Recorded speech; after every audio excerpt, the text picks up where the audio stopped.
It is my personal belief that there are residents, visitors, and strangers. Residents being, I believe, entities that have been here long before humanity appeared, and in fact, may have had some hand in making us who we are today. Otherwise, we'd still be primates with bonobos, chimpanzees, and gorillas. We're not. We've been elevated. And I believe it is the residents who did this. And I know that's very controversial, but it's a personal belief. That's how I sort it out for myself. And the visitors might actually be from other worlds.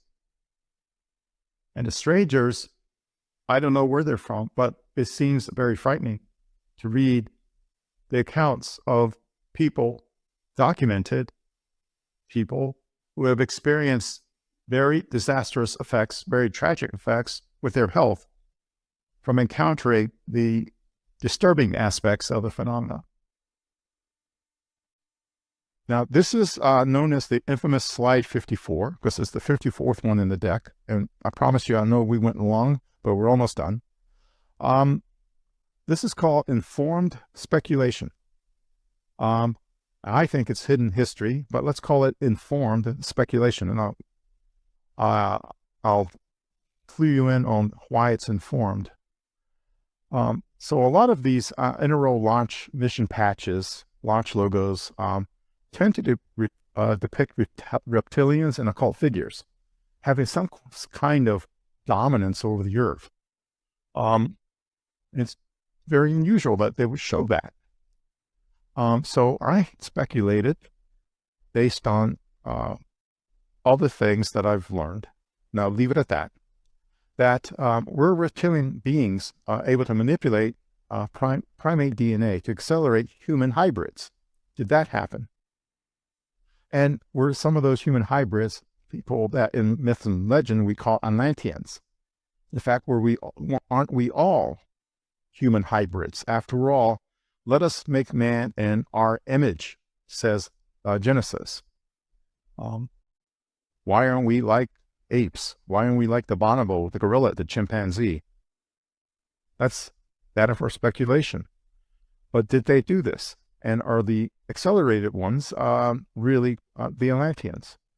Did they ordain this idea of kingship and priesthood through selected hybrid families? And were they able to establish aristocratic bloodlines? Bloodlines and aristocracy are so important back in ancient times. And hybrid families, power and wealth. Did they establish that? And even today, are they exercising some kind of political power, economic control off the stage, or hidden social influence? And I'm just leaving that as it is. I'm just saying that it's informed because I wrote to CIA and said, here's why I know this. And CIA came back and said, well, we look forward to your presentation when you do this on these two slides. And I have a serial number for that particular submission, so I can refer to it when I do these two slides and expand it into a future presentation. Personally, I believe this is one of the core secrets. That's my personal opinion. Let's look at some of the logos, and I'll go through them real fast. NRL 4, Launch 4. Launches numerals are not necessary in the order the spacecraft was launched. So I'll just say that. But this is number 4. Number 6. Number 19. Number 32, the Eye of Horus. Number 35. And by the way, her name is Angelique. She was named by some folks in NRO. They said she's Angelique. I don't know where the Angelique name came from, but that's her name. And there's Angelique on an actual payload fairing for an NRO satellite. Anubis, god of the afterlife, Egyptian god of the afterlife, on NRL 38. That A stands for Atlas. AV is Atlas 5, number 23 in the launch sequence. United Launch Alliance 45th Space Wing, and I don't remember what LR stood for. I'm sure there's people in the audience that would know that. There's Anubis, Egyptian god of the afterlife, on a NRO spacecraft that U.S. taxpayers paid for. And on the spacecraft itself, and I should say the previous one was a mission patch, as you can tell, something you would sew on a jacket. On the spacecraft itself, we have three-headed dragon. And if you notice that around this official little poster the NRO put out, you have reptilian skin surrounding all of this. Reptilian skin in a circle for the O. And there's our three dragons on the Atlas V, which, by the way, the RD-180 rocket engines is thanks to the Russians. We launch spy satellites against Russia using rocket engines supplied by the Russians. And there's a constellation. I don't know if this is Draco, but if there's any amateur astronomers out there, that might be a clue hidden in plain sight. I don't know what constellation that is at all. That's 38. 39 is the octopus. And there's our octopus on a payload fairing. 49, Latin translates to the most important fall. You heard of fallen angels.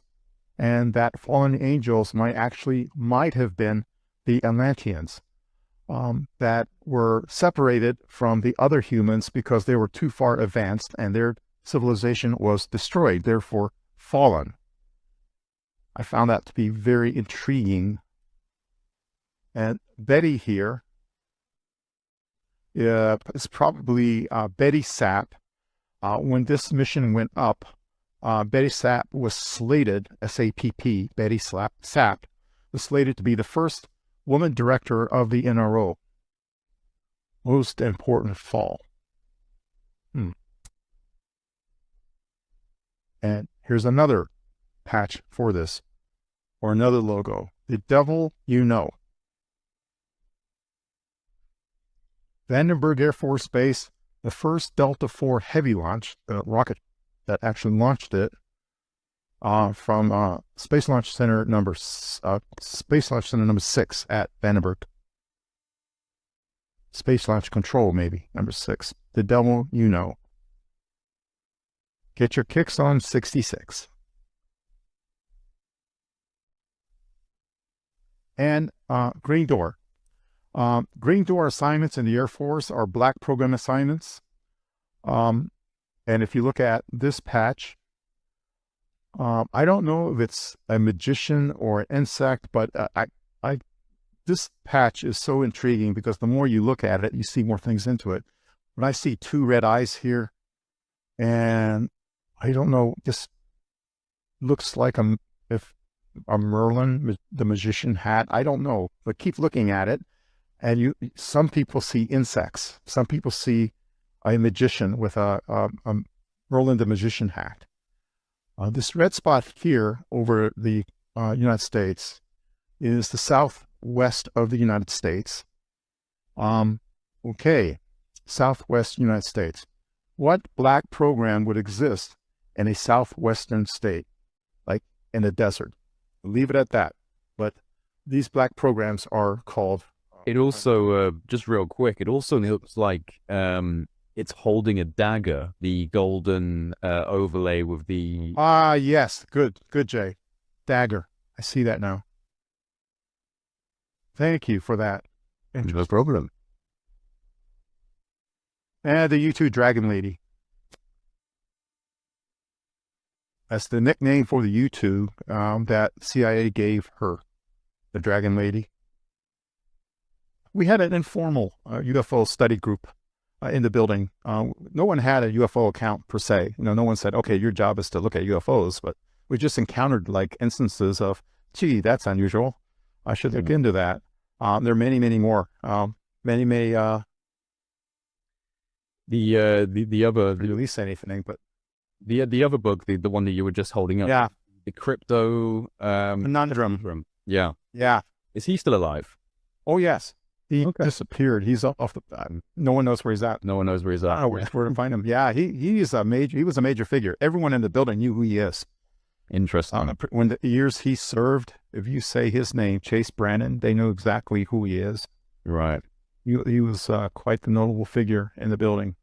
But he wrote this novel, which I told people, read it and read between the lines. You'll be surprised at what you read Yeah. from his perspective. So does he actually pose it as a novel, kind of a bit like Secret Machines, where they say it's backed woven with fiction? Exactly. Yeah. And that's the only way he could have done it. Yeah.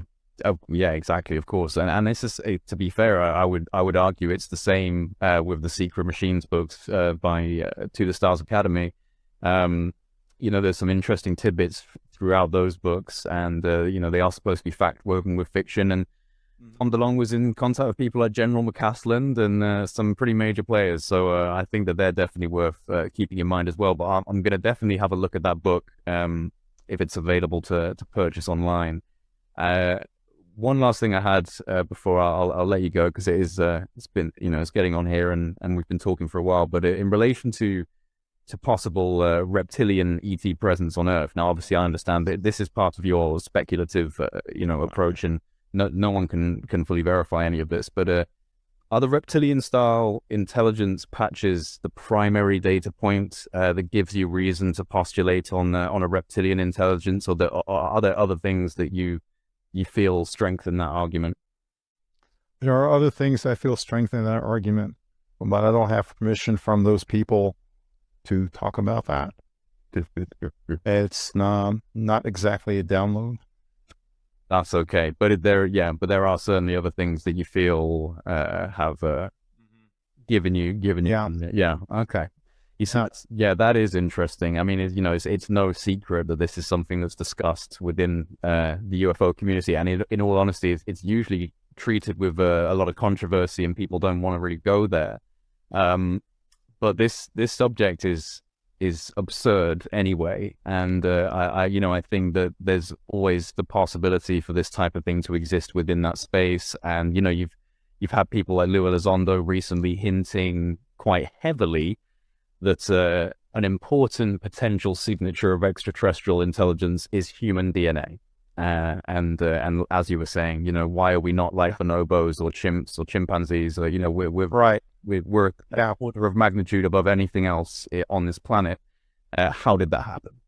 Yeah, that's in my letter to CIA when I just stated that I know this, and here's where I heard it, and here's the circumstances I heard it, and I didn't put it in there. I made it speculative because I wanted the entire presentation to go through. Well, next time around, I can quote chapter and verse of why that might be true. Yeah, well, and unclassified, by the way, unclassified. Right. Well, speaking of chapter and verse, I mean, you look back on things like the Bible, and obviously the Garden of Eden, the reptilian, the fruits from the tree of knowledge, and I think in the original, it's Yahweh walking through the garden, saying if they eat of this fruit, they will become like we are, which is an interesting statement to make. Right. They will become like we are. And, the reptilian symbology is just echoed through history. So that's certainly an interesting thing. John, this has been absolutely brilliant. I think people are going to really find a lot of benefit from this presentation. I'm sure it's going to spark some curiosity for the people that love technical information as well. There's plenty of good technical tidbits alongside some interesting, albeit a little disturbing, speculations of the overarching issues of the phenomenon. Really looking forward to whatever your next presentation is going to be, and maybe you will succeed in your mission of eventually getting something redacted. I would think that the last topic we just talked about of reptilian seems to have a bad connotation here. People are afraid of reptiles. Let's just call them saurians. Let's just call them like dinosaurs from an Earth that did not get clobbered by an asteroid, and they were able to evolve and found a means of coming here from that other Earth. Let's just put it at that, and that they were the ones that, say, hey, look at these primates. We don't have primates in our place, and they never evolved. That goes down a wormhole, a rabbit hole that actually, let's see if I get that redacted. Come here, take a look at this.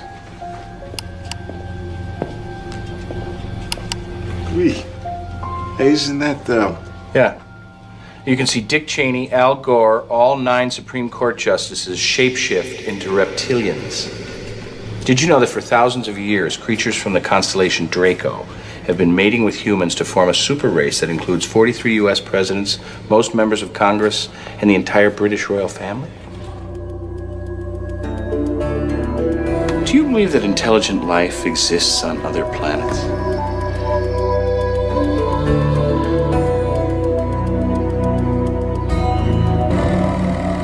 Adam and Eve were not only the first humans on the Earth, they were bait for intelligent life forms elsewhere in the cosmos, refugees from planets that could no longer sustain them.